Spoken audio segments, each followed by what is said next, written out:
Bandeko, frères et sœurs en Christ, naza un message pour na baninga na ngai ya makamanzambe. Message eza nini awa, ezali frère en Christ, abali sœur en Christ ya 55 ans. Est-ce que ezali péché? Parce que il paraîtrait famille Tomboki balobi eza envoûtement. Yangwana pour na ko répondre na koloba soki eza péché to eza péché te biso référence na biso eza musika te. Référence na biso eza Bible. Donc tokotala makomi so makomi lobini. C'est vrai que j'ai beaucoup travaillé. Na kopesa ba verset biblique. Bino na bandako bomeka ko examiner les écritures. Parce que na koloba immédiatement te mbala moko te keza péché. Non. Parce que moi na mbala lobi na famille na ye l'amour est aveugle. Na makambo etali mariage verset na Bible ezate. Verset ya koloba l'amour est aveugle ezate. L'amour est aveugle na makambo susu. Mais biso toyebi ke na 1 Corinthiens 13 4 à 8 ezolo ya biso l'amour est patient et plein de bonté. Mais tozomona kuna te amour est aveugle ezate. Alors, pour na makomi, tokotala na Genèse 2:18. Na Genèse 2:18, Bible Bible Bible biso, il n'est pas bon que l'homme soit seul. Je lui ferai une aide semblable. Awe lakisi ke Adam na Eve, Adam tayi mukolo. Eve alayi mwana mke. Tozoma verset biblique totala mibali oyo babana basi ya ba mikolo. Toluka na Bible awa tolanda malembe na pesi verset liboso awa na Genèse 2:18 et pa balobi Dieu dit il n'est pas bon que l'homme soit seul. Je lui ferai une aide semblable. Genèse 2:18. Bon, toye awa siko tolongwe na Genèse. Parce que tango Nzambe alobaki mbuma wana ya jardin d'Eden, okoki kolia yango te. Alobaka ona mobali, alobaka ona mwasi, alobaka ona mobali, mwasi azalaka te. Et cela c'est clairement que Adam azali mukolo ya Eve.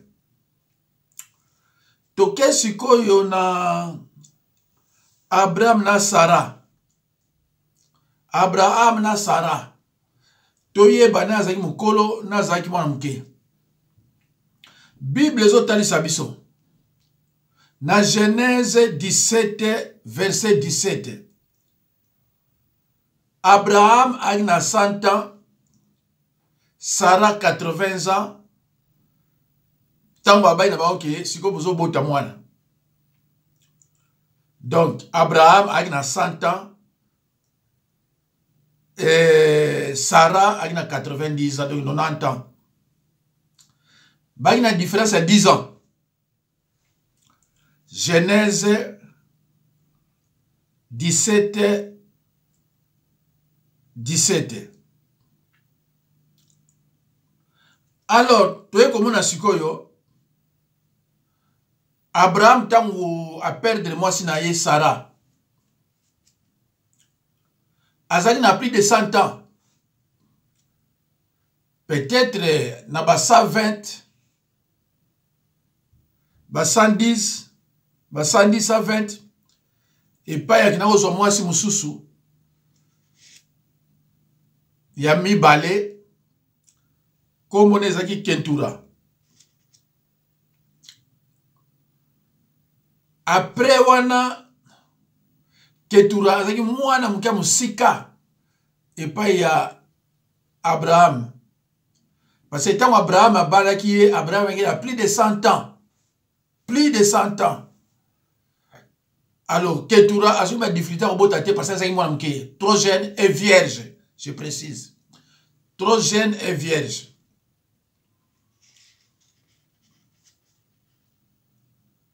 Donc, dans le lobby, Abraham a un âge à peu près 110 à 120. Alors, ce que pour total là, n'a pas commis, il faut que vous la Bible en abino, dans Genèse 25, 1 à 2. Kuna balobi, Abraham prit encore une autre femme, Ketura, babotine 6 bana.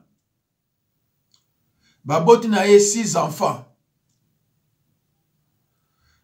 Bien que babotine 6 enfants, Abraham a joué sous ba concubine, ba copine na ye. Et ça qui péché te pour basuna parce que basi mabala te. Ye avec mobala libala, mais basi wana baki basi ya mabala te. Donc a commettre qui péché te. Parce que l'adultère c'est lorsque la femme est mariée. Et l'adultère est aussi lorsque l'homme marié est avec la femme mariée.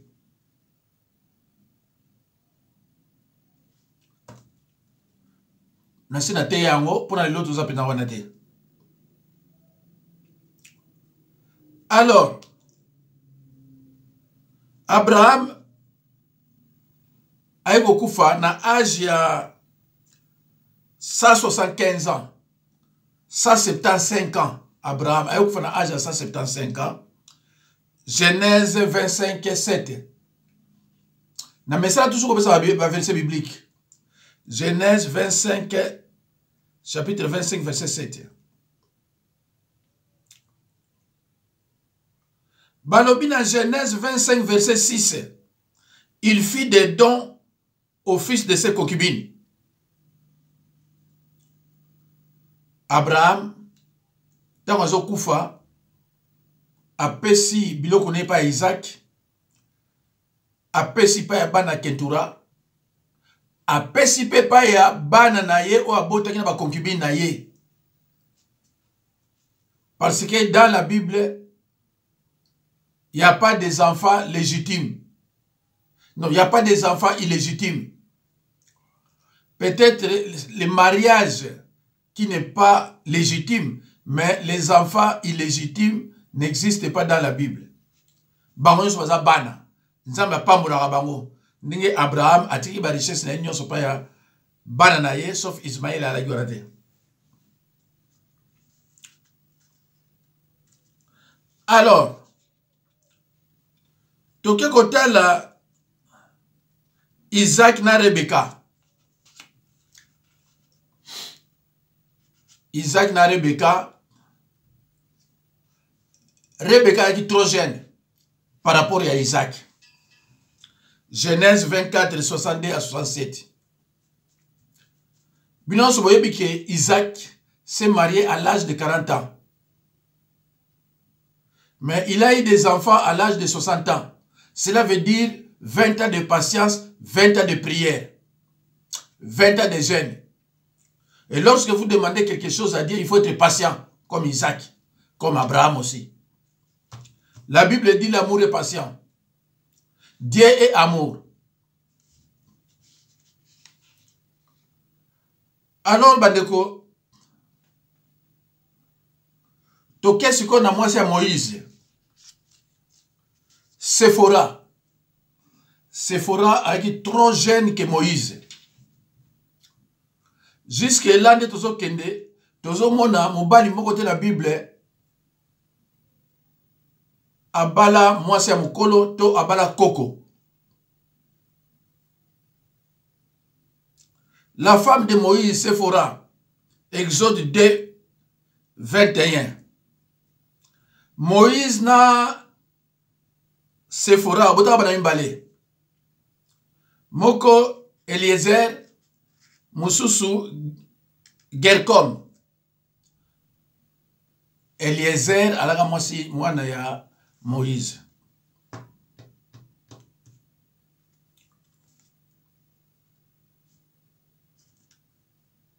Alors, Moïse, tango azosala mosala na ye ya kobimisa bana Israël, Nzambe ayebi ke Moïse azalaka déjà na mwasi. Alors, aremaraka ke actuellement Moïse aza seul.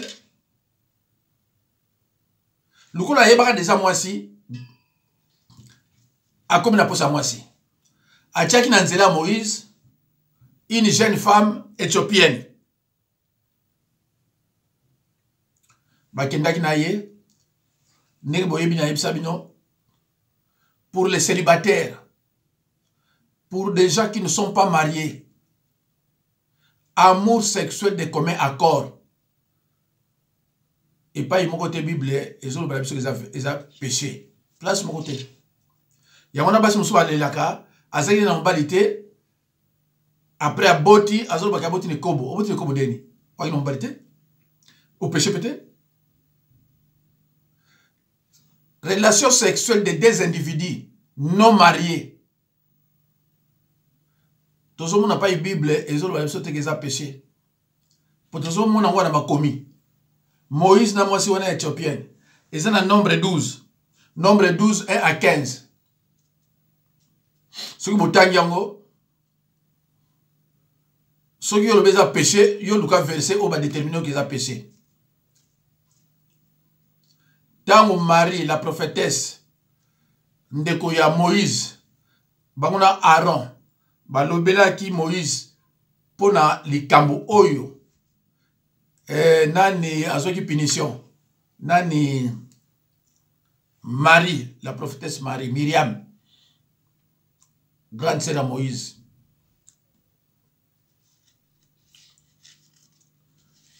Alors, bandeko nangai, jusqu'à présent, Biblia ezola exabiso na noté moto yo abali mwasi aza trop âgé ya mobali na Bible ti awa pa itokomi tomoni ona noté tomoni pete mobali oyo abali mwasi ayeba déjà mibali mwasi oyo aza déjà dévergé.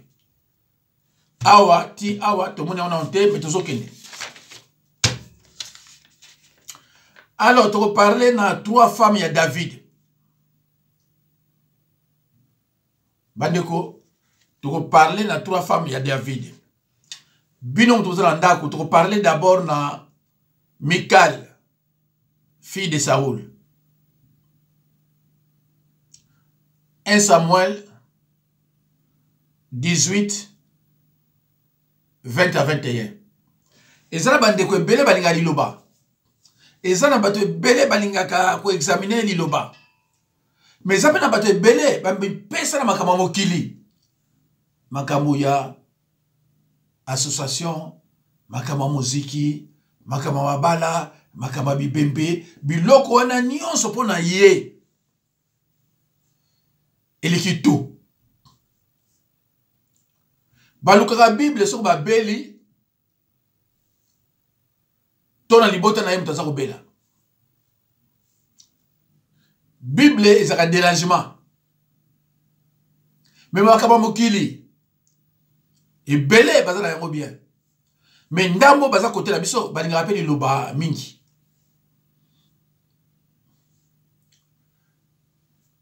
Neti ba prophétesse wasa. Prophétesse wasa lingi loba mingi.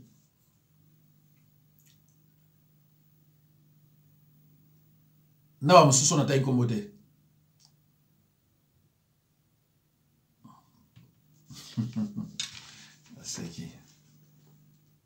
Alors, 1 Samuel 18, 20 à 21, Bible est Michal, fille de Saoul.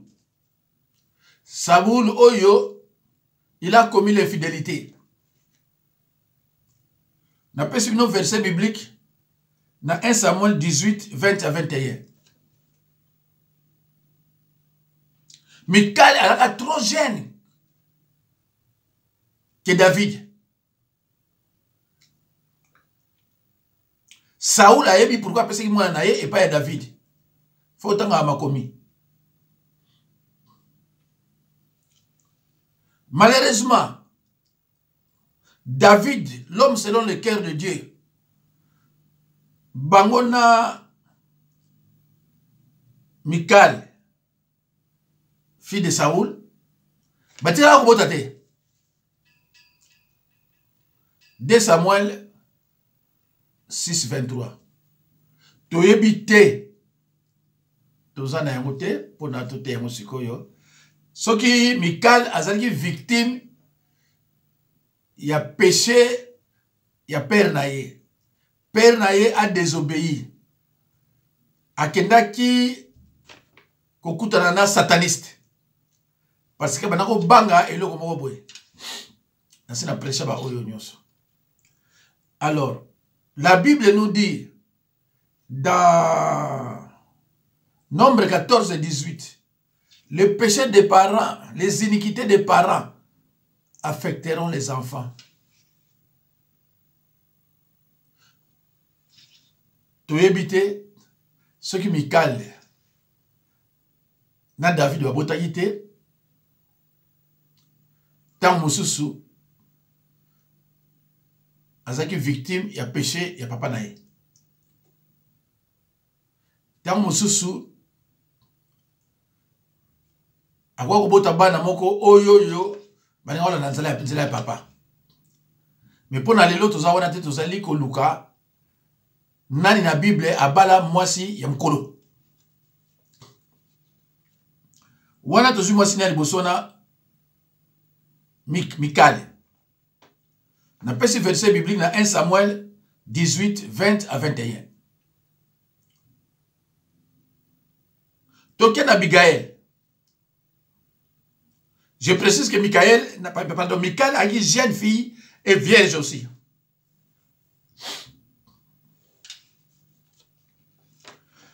Toyena moi si Yami Balé Abigail. Abigail qui était auparavant la femme de Nabal le méchant. Nabal azaki sataniste. Le méchant, Bible dit le méchant. De misala mabe. Abane konyo kola Abigail mingi. Abigail aji mwase libala. Mwase Nabal.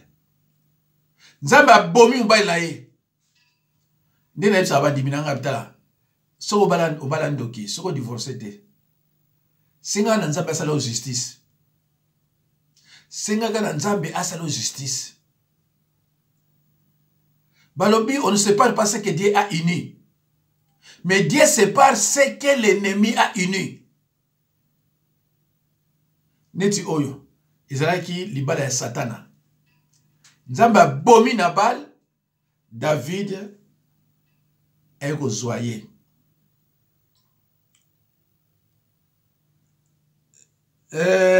Tozana 1 Samuel 25.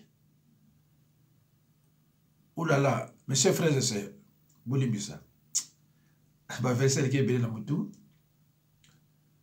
Nalobi 1 Samuel 25, 37 à 39. Mais ce qui, pour nous tout long là, parce que c'est entre 2 Samuel ou bien 1 Samuel. Nalobi 2 Samuel, 1 Samuel 25, tout ça. Parce que na limité, voilà. Et ça 1 Samuel 25, 37 à 39. 1 Samuel 25, 37 à 39. Alors, awa David a joué dans l'ibala, a joué moi si à sa bota. Moi si à ça déjà défloré. Moi si il n'y a pas déjà mis bali. David a balayé. Cela veut dire qu'ils ont péché combat la moitié, soit à bota qui déjà, ou bien boyé, Bible talisibiso, qu'ils ont péché. Puisque David a balaki Abigail, tant moi c'est naïe, mobile naïe koufi. Voilà, c'est-à-dire, avant ça, on a mobile naïe, mais David après aye a balayer. Donc si yo bali moi si oyo asa bota Bible yota sabiso eza lisumu te. Soko bali moi si o asa ba mi bali Bible yota sabiso eza lisumu te. Voilà. Nga na pesaka toujours ba verset biblique. Alors David a suki wana te. David a kozwa mwasi moko ba benga Bathsheba, qui était autrefois, auparavant, la femme d'Uri.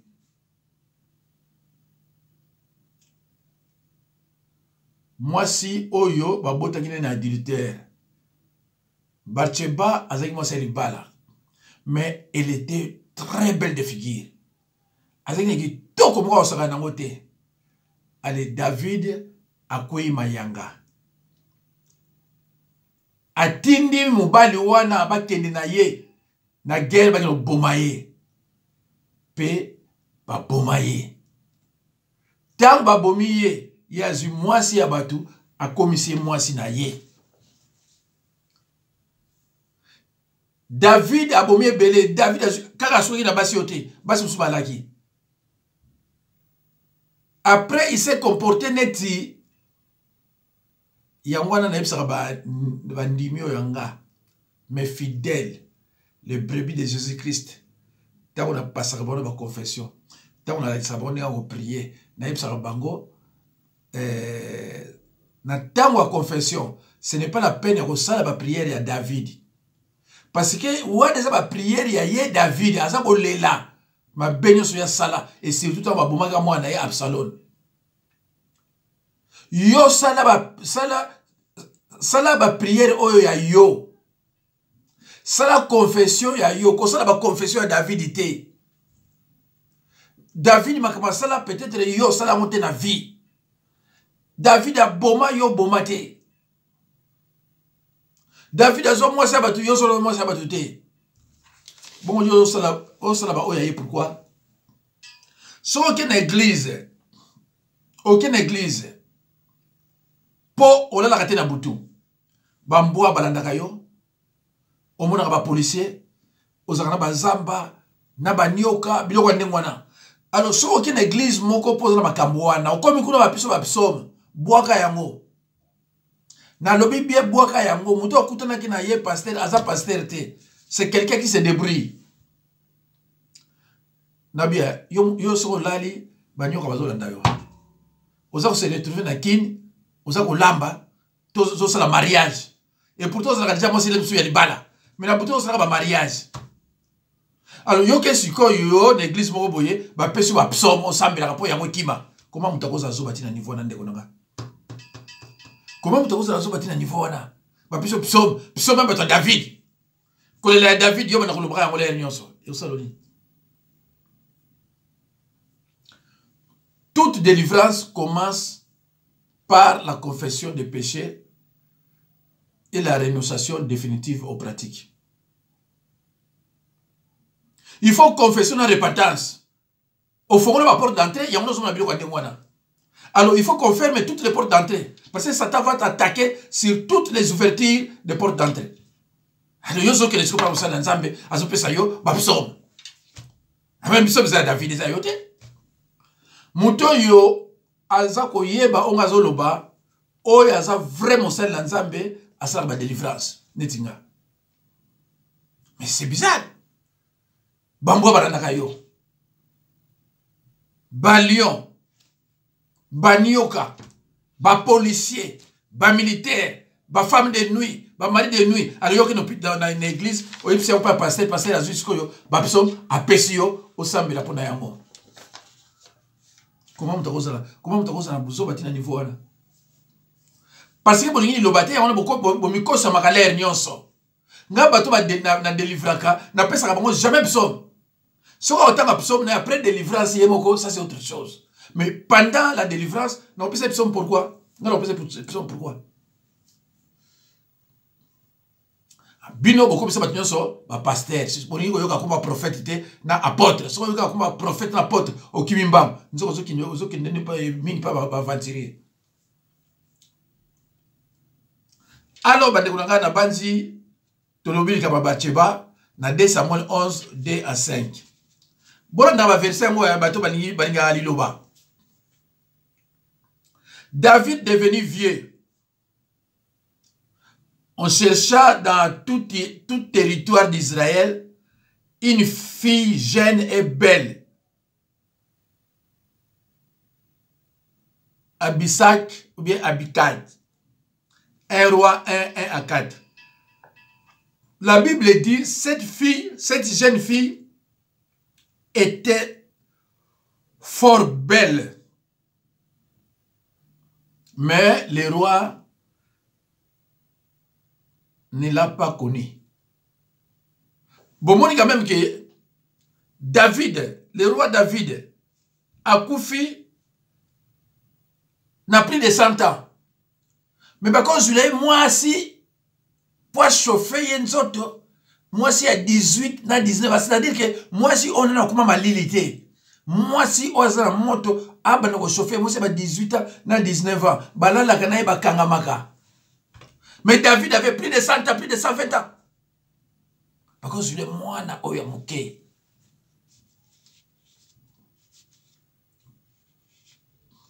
Alors, Tolongwana, on a 1 roi 1 à 4. Combien de femmes avait le roi David? David avait... À part Missa, tout le monde a été les 4 femmes de Jacob.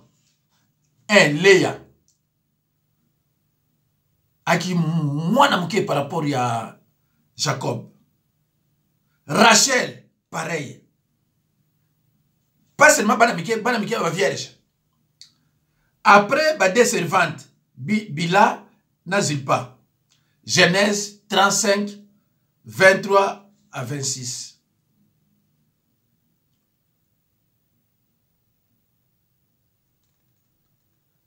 Les fils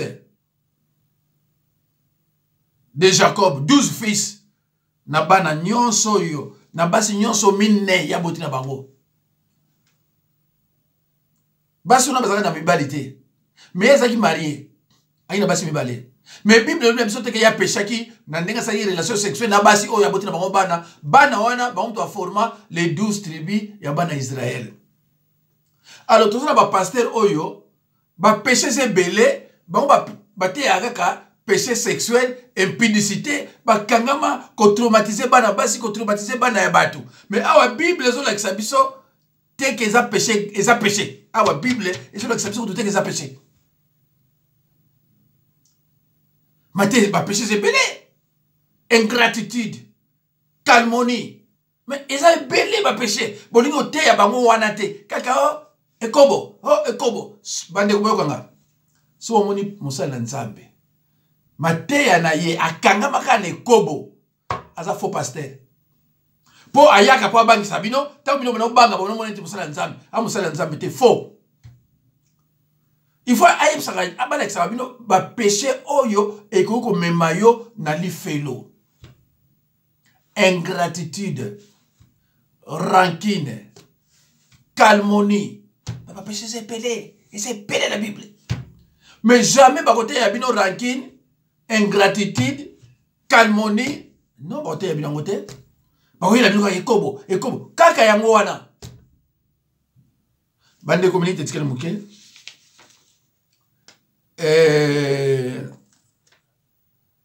Alors,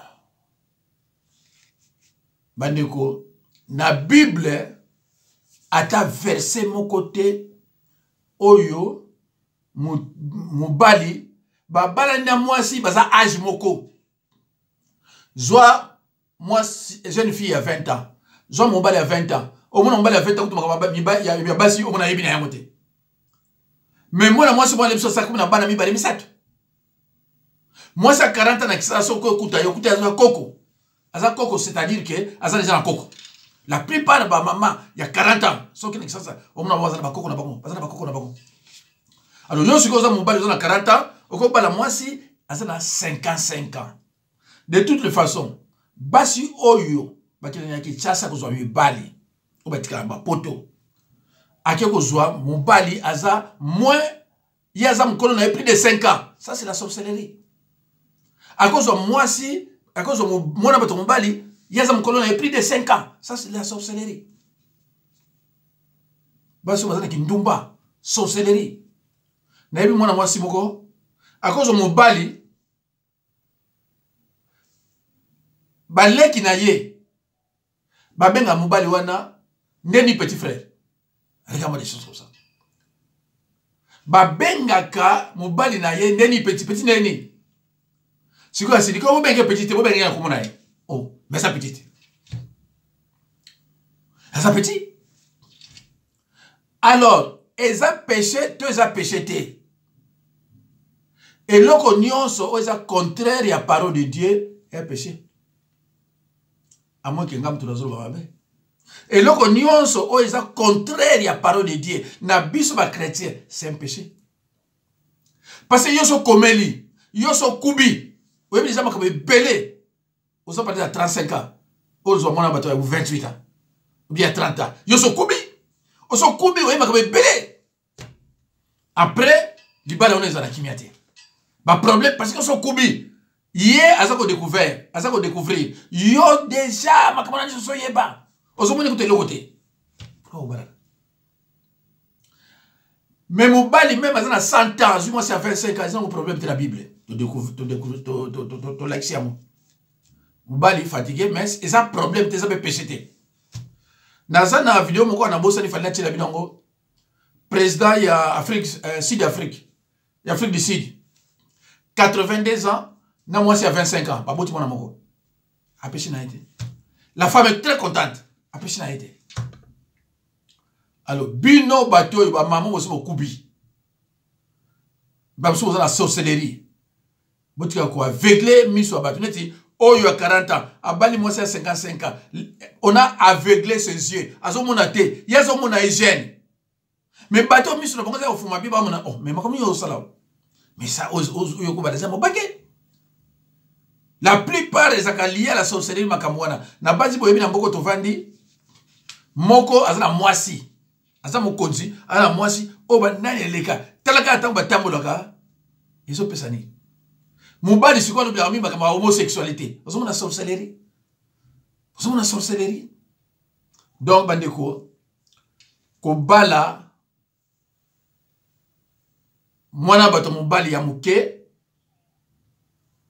surtout sur l'équipe à 5 ans yo mwasi mobali na se eza biloko ya sorcellerie. Na Bible ezate, na biso ba chrétien ba Bible ezate. Soki pa yozali, au moni verset biblique, o ezolo bake, mobala 40 ans, ko bala mosa 55 ans ou bien 60 ans, tinlanga verset wana. Nzambe pa mola bino, na suki wana.